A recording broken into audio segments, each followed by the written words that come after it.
Hi, I'm Barry Hudson, Chairman of the Building Study Committee of First United Methodist Church of Fort Worth. I'd like to welcome you to this important update on the progress of our exciting building expansion project. Did you know that next year we will celebrate the 90th anniversary of our church breaking ground on this beautiful historic building? In keeping with that history and the legacy it created, we as a congregation now have a special opportunity to provide that same kind of visionary leadership for our next 90 years.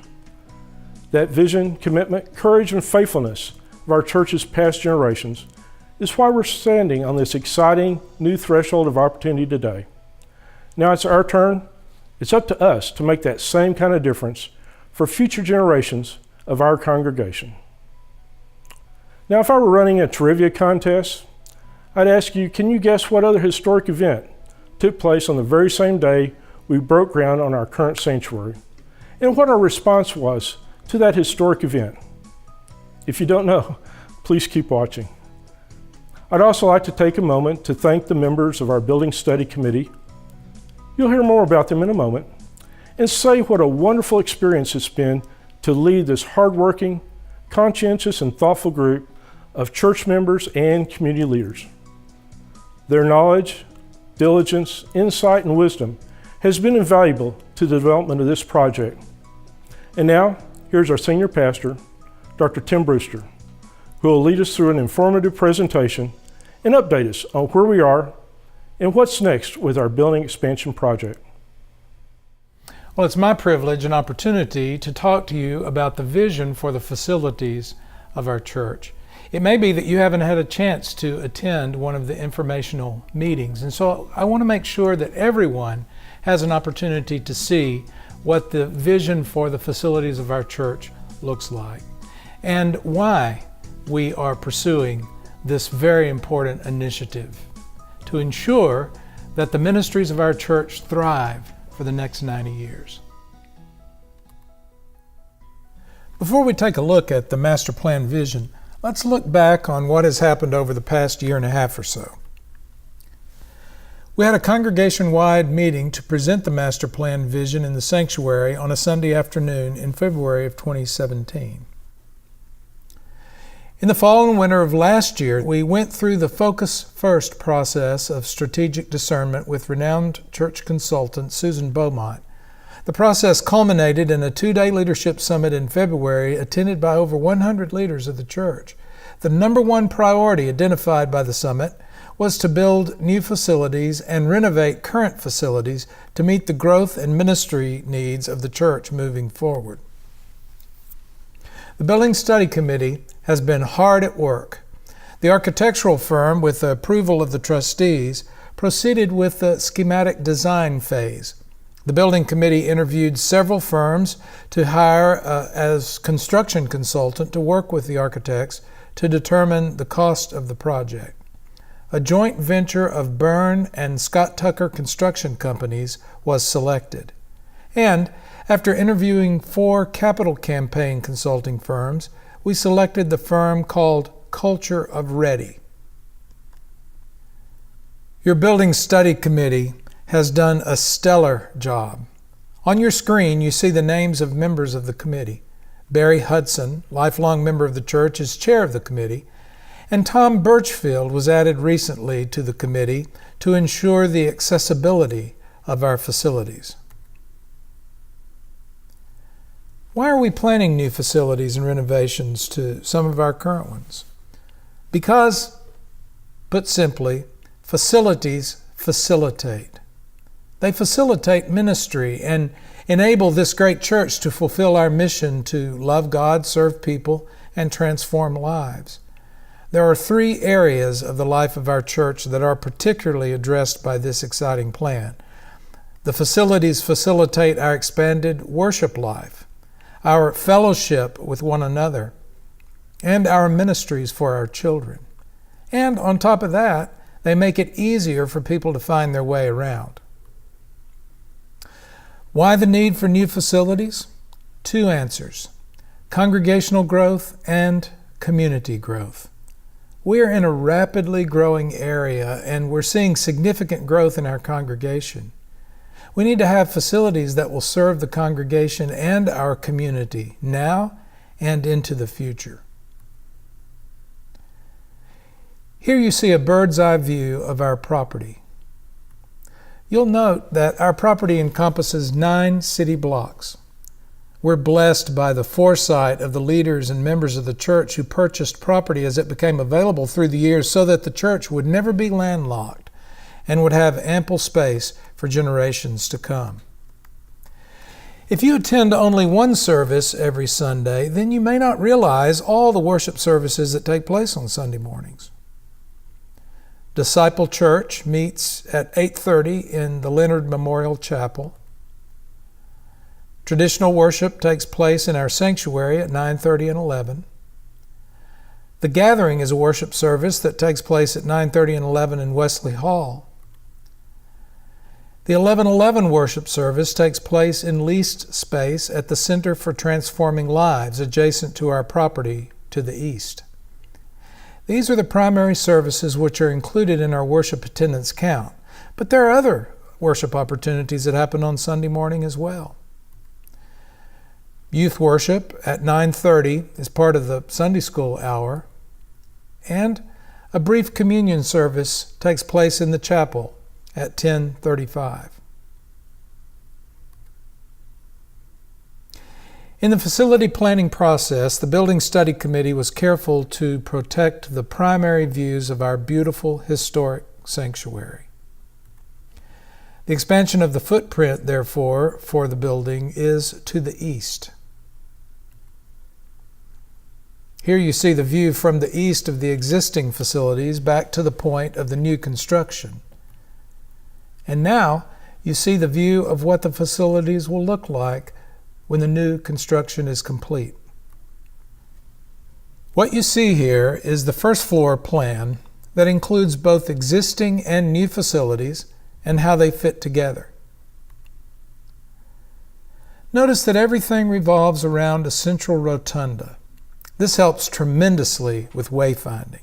If you enter from the west, you go directly into the rotunda. If you enter from the south through the courtyard, you go directly into the rotunda. And if you enter from the east, you go directly into the rotunda. And once there, you can access most of the ministry areas of the church. Children and the preschool through a secure check-in area, the clergy and staff offices, the sanctuary, the garden courtyard, Wesley Hall, the chapel, and the multi-purpose worship and dining space. So, what are the primary features of the plan? Well, Wesley Hall is renovated so that the direction is reversed so that you enter Wesley Hall from the central rotunda. A beautiful domed rotunda is at the heart of the facilities. A large multi-purpose room for events, for dining, and for non-traditional worship. And an expansion of the children's wing. At the heart of our facilities will be the fellowship rotunda. In the terrazzo floor will be a beautiful, permanent 42-foot prayer labyrinth. The indoor playground in the children's area will be visible from the rotunda. And there will be a cafe to enhance our hospitality and fellowship in that beautiful space. Here's a rendition of the rotunda showing how the architecture and finishes of the space are in keeping with our beautiful historic building. Imagine Sunday morning. People can see one another and visit with one another in this beautiful space. Guests can find their way around and learn about the church in this space. Imagine the sense of community. Imagine how alive this space will be. This cutaway of the rotunda shows how it's structured and how it fits in with the overall facilities.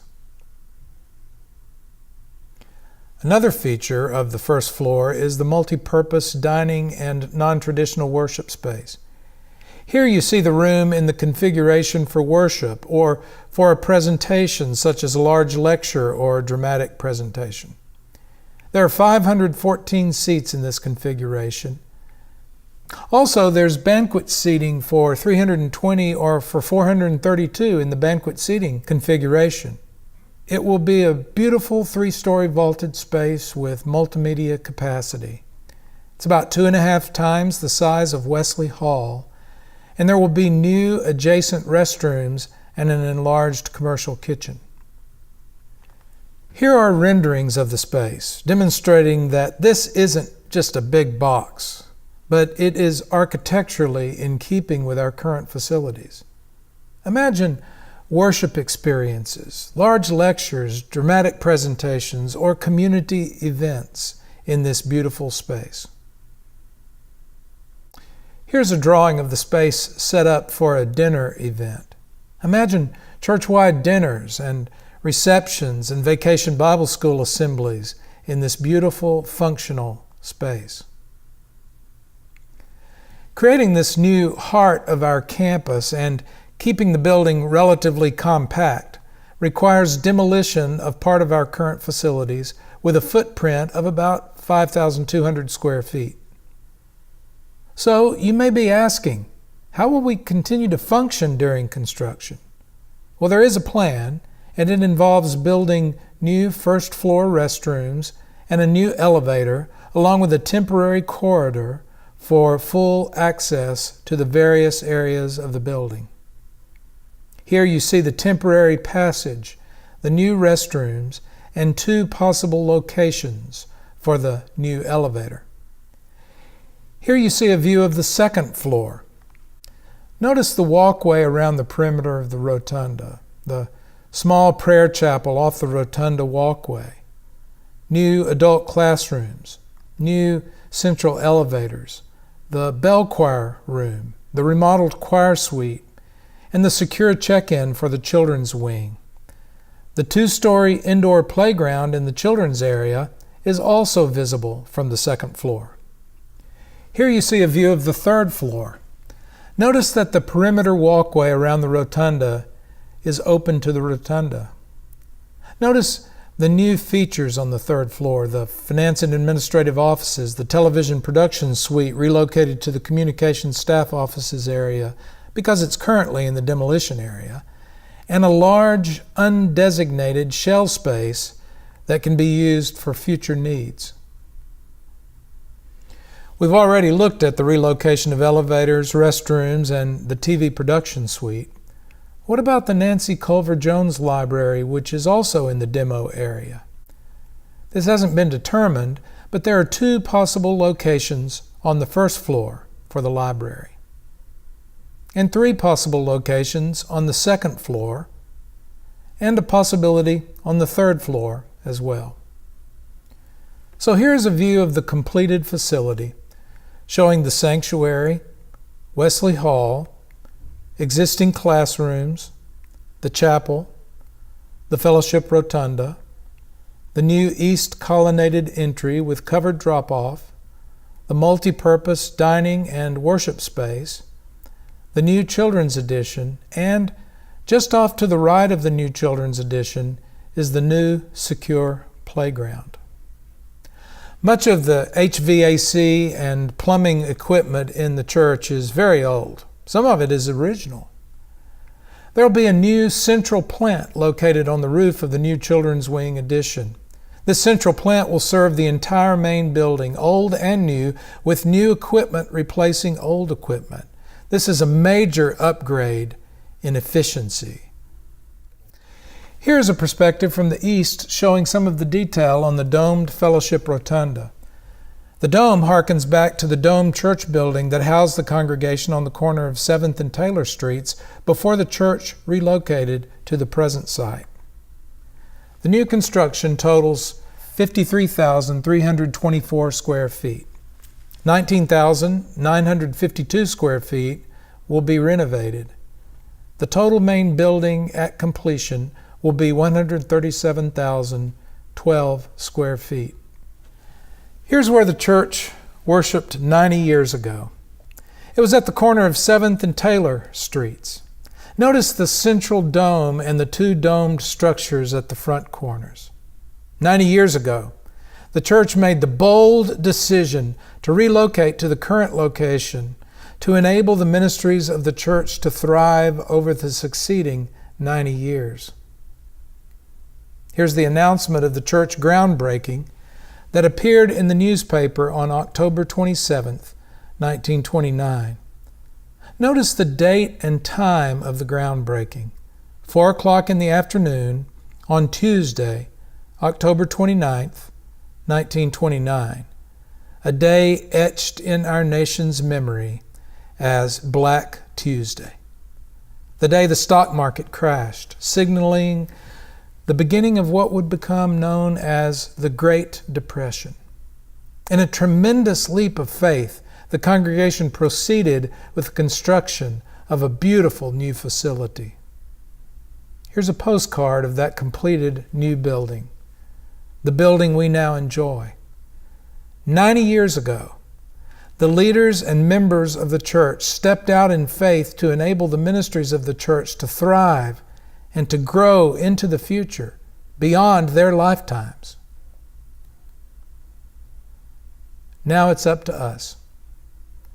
I believe it is critical that we step out in faith. It's our turn to ensure the vitality of the ministries of our church for the next 90. So, where are we now?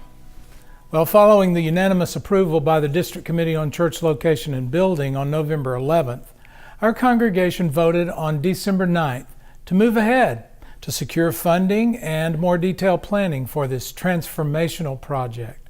I can't tell you how excited I am about that, and I hope you are too. So now, I encourage you to be in prayer for this building expansion process, for our church's future, and to be in prayer about how you can become part of this visionary legacy with your generous support. Thank you. Thank you, as always, for all that you do for our church and for your role in the next 90.